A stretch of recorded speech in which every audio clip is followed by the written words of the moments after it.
everyone, Marcia Stevenson. I wanted to remind everyone that we currently have the DCH fall bulb sale going on right now on our website. We have bulbs that bloom as early as February and March, like Galanthus, which are snowdrops, Crocus, and even some Narcissus, and some that continue to bloom throughout the season, and one that even goes into June. That's Tritetelia aquarius, a new introduction.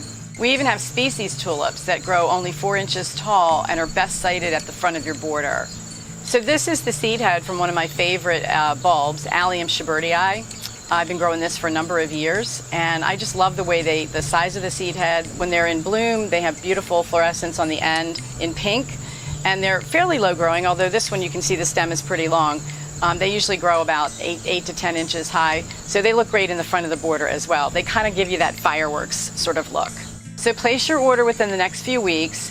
We'll package up your bulbs and get them ready for you to pick up in early October.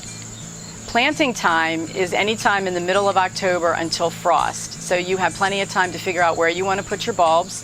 And one tip that I like to do is to look back at my photos from last year's spring garden and see where I put my bulbs in, and then where I want to add additional ones for color pop and placement. So have fun planting.